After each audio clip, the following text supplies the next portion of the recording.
Hello friends and welcome to chess lecture of Santosh memorial chess academy. Arbiter video series के 11th part में आपका स्वागत है।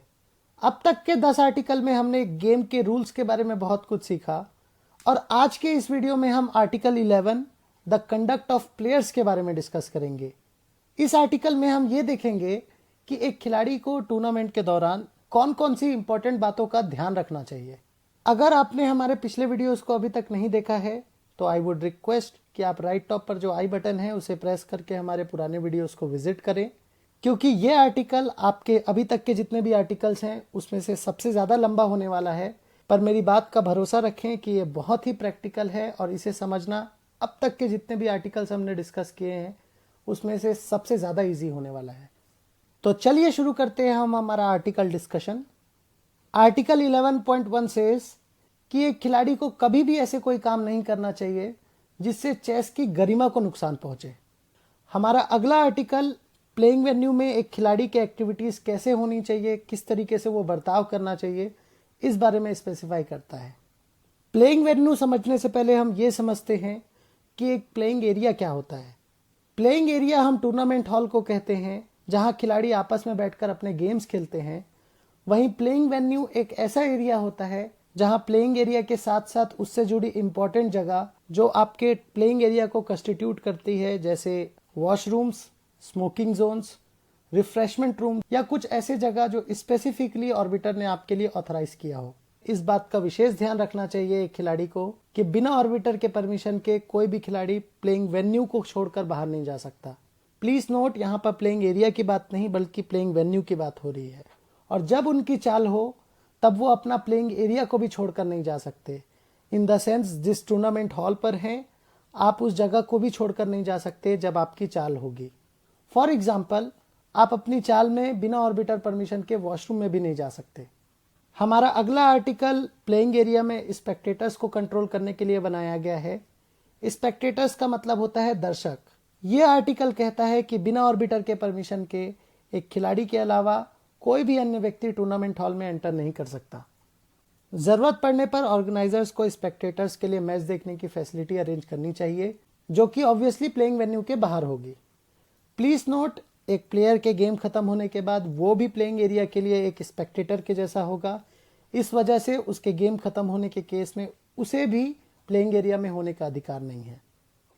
ये बात का ऑर्बिटर को विशेष ध्यान रखना होगा कि प्लेइंग वेन्यू के सभी जगह ऑर्बिटर की टीम के कंट्रोल में हो, ताकि गेम के दौरान कोई भी प्लेयर अन्य किसी बाहरी व्यक्ति के कांटेक्ट में ना आए। प्लेइंग वेन्यू इंक्लूड्स, जैसा कि हमने कहा था, वॉशरूम्स, स्मोकिंग जोन। ये कॉमन जगह है जहां पे दो प्लेयर इंटरेक्ट कर सकते हैं, दो लोग इंटरेक्ट कर सकते हैं। तो ये बहुत ज़रूरी बात है कि ऑर्बिटर की टीम कंटिन्यूअस इन लोकेशंस को वॉच पे रखे।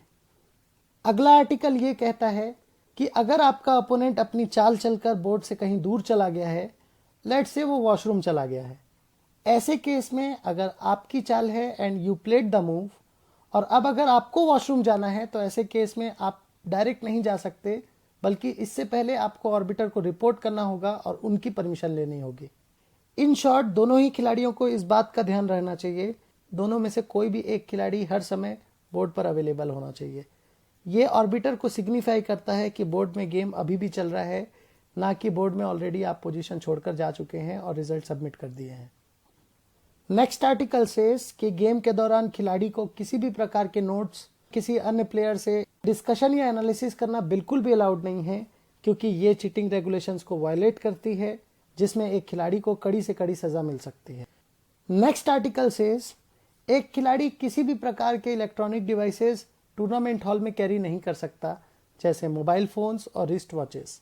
अगर किसी प्लेयर के पास मोबाइल फोन या ऐसे इलेक्ट्रॉनिक डिवाइसेस पाए जाते हैं तो ऑर्बिटर द्वारा गेम को इमीडिएटली लॉस डिक्लेयर कर दिया जाएगा। साथ ही साथ ऑर्बिटर उस पर आर्टिकल 12 का यूज करके कुछ सीरियस पेनल्टीज भी दे सकता है, depending upon the situation.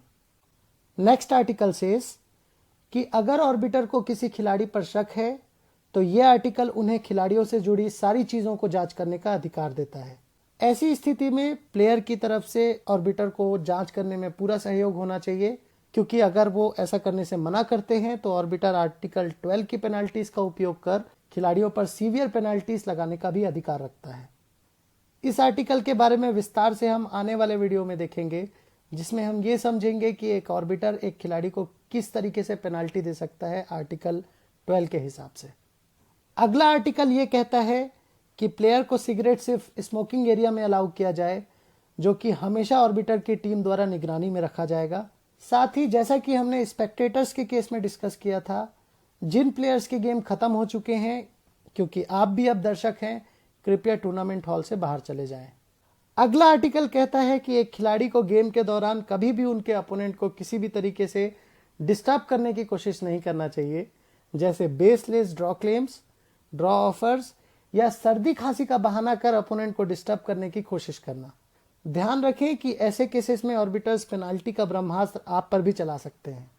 Next article says कि एक खिलाड़ी अगर किसी गेम के दौरान बार बार चेस के नियमों का उल्लंघन करता है, ऐसे में ऑर्बिटर उन्हें ऐसा ना करने की वार्निंग्स देगा और ये भी सुनिश्चित करेगा कि अगली बार आपके द्वारा ऐसी गलती करने पर आपको हार डिक्लेयर कर दिया जाएगा। और अगर ऐसे ही उल्लंघन दोनों ही खिलाड़ी करते हैं, तो ऐसे केसेस में ऑर्बिटर दोनों ही खिलाड़ियों को भी लॉस डिक्लेयर करने का अधिकार रखता है। अगला article exam point of view से इंपॉर्टेंट होने के साथ साथ प्लेयर के लिए एक ब्रह्मास्त्र की तरह है, जो उसे एक बहुत ही यूजफुल पावर देता है, जिसका नाम है राइट टू रिक्वेस्ट। आप इसे याद रखने के लिए इस आर्टिकल को हमारे कॉन्स्टिट्यूशन के आर्टिकल आरटीआई से रिलेट कर लीजिए। गेम के बीच में अगर आपको चेस के लॉ से रिलेटेड किसी भी प्रकार की जानकारी चाहिए, तो इस आर्टिकल का उपयोग कर आप ऑर्बिटर से उसकी जानकारी ले सकते हैं। ये क्वेरीज आपको पिनलाइज होने से बचाते हैं, जैसे आप ऑर्बिटर से ये पूछ सकते हैं कि एक ड्रॉ ऑफर करने का सही तरीका क्या है, एक पर्टिकुलर पोजीशन में क्या मैं कैसलिंग कर सकता हूं, या ऐसे ही रिलेटेड और क्वेश्चंस। मेरे जैसे ऑर्बिटर को बहुत खुशी होगी आपको आर्टिकल्स की जानकारी देते हुए। अगर आप खिलाड़ी के तौर पर इस वीडियो को देख रहे हैं, तो अगले टूर्नामेंट में ज़रूर इंश्योर करें कि इस आर्टिकल का उपयोग करें आप। और वहीं अगर आप ऑर्बिटर हैं तो प्लीज़ प्लेयर को हेल्प करें और उसकी शंकाएं दूर करें। हमारा अगला आर्टिकल प्लेयर्स के लिए पिछले आर्टिकल से भी बड़ा ब्रह्मास्त्र है, which is right to appeal. In case अगर आप ऑर्बिटर के किसी भी डिसीजन से खुश नहीं हैं, तो ऐसे में ऑर्गेनाइजर्स या ऑर्बिटर से फाइट करने के बजाय आप उस डिसीजन के अगेंस्ट अपील कर सकते हैं, जैसा आजकल यूजुअली क्रिकेट में डीआरएस यूज कर किया जाता है। अपील की सुनवाई के लिए एक इंडिपेंडेंट बॉडी बनाई जाती है, जिसे कहते हैं हम अपील कमेटी, जिसका काम दोनों ही पक्षों को ध्यान से समझकर सुनकर अपना निर्णय देने का होता है। एक अपील सबमिट करने का भी एक स्पेसिफिक टाइम होना चाहिए, जिसके अंदर पर एक खिलाड़ी अपनी अपील सबमिट कर सकता है, जिसे ऑर्बिटर टूर्नामेंट से पहले डिसाइड करते हैं और प्लेयर्स को प्लेयर्स मीटिंग में कम्युनिकेट करते हैं। अगर किसी कारणवश अपील की तुरंत सुनवाई होना पॉसिबल नहीं है, ऐसे में ऑर्बिटर गेम के बाद में उसकी सुनवाई करने का भरोसा दिलाकर उस गेम को कंटिन्यू करने का ऑर्डर दे सकते हैं। अगर यहाँ खिलाड़ी अपना गेम कंटिन्यू नहीं करना चाहता है, ऑब्वियसली वो फ्रस्ट्रेटेड होगा, तब उसकी तरफ की क्लॉक सिंपली शुरू कर दी जाएगी और अल्टीमेटली वो क्लॉक टाइमिंग खत्म होने की वजह से गेम को लूज कर जाएगा। ये आर्टिकल ऑर्बिटर को भी एक अच्छा लर्निंग देता है कि आपको अपने डिसीजन सोच समझ कर लेना चाहिए, बिकॉज अगर आपका एक डिसीजन गलत हो जाता है, वो टूर्नामेंट में बहुत बड़ा चेंजेस ला सकता है। इनफैक्ट वो टूर्नामेंट के रिजल्ट्स को भी इम्पैक्ट कर सकता है। हमारा आखिरी आर्टिकल ये कहता है कि दोनों ही खिलाड़ियों को किसी भी क्लेम की स्थिति पर ऑर्बिटर को अपना 100% सहयोग देने की कोशिश करनी चाहिए, ताकि ऑर्बिटर के लिए वह क्लेम क्लियर करने में आसानी हो। आई होप आपको आर्टिकल 11 के जो इतने सारे पॉइंट्स हमने डिस्कस किए, वो बहुत अच्छी तरीके से समझ में आए होंगे। We will come back with our final video, that is Article 12, the role of orbiters. तब तक के लिए thank you and have a nice day.